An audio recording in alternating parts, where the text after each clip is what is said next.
I'm going to start a poem from my new collection, Be Out in the Autumn, Say Like a Paragraph. And this poem, I was at the Boyle Arts Festival last year, looking at a piece of work, and suddenly a bell rang and I was looking out the window. In King House, Boyle, the corncrake can be heard, sculptured in amongst the bulrushes, responding to the bells of St. Patrick's Cathedral.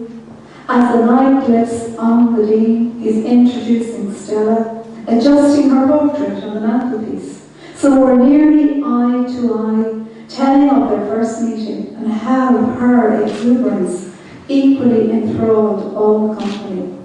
Later on, his love departs. He sits wide-eyed, facing us, as a grief dripped quillen scratches it all down.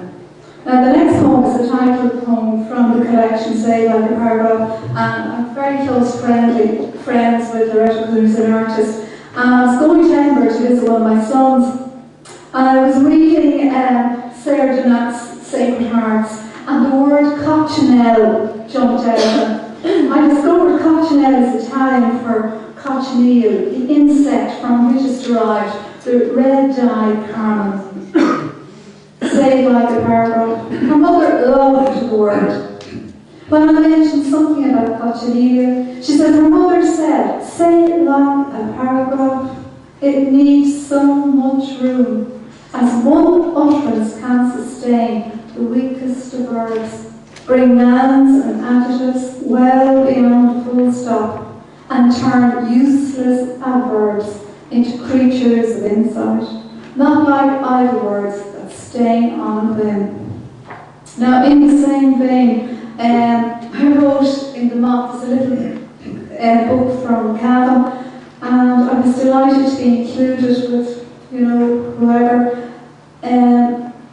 My sister's child had a transplant. Her father gave her a kidney. He gave her a kidney and left the outline of her heart growing for his daughter in the back garden. It took some doing.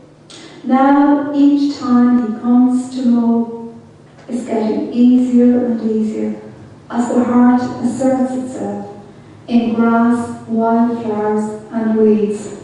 And the last poem I finish with is, I have to thank Jane O'Hanlon, the Education Officer for Poetry Ireland. We met at the Loo at the Leonard Cohen concert, and she said, betcha you can write this down. She said, if you do, I'll publish it. True to her form, she did.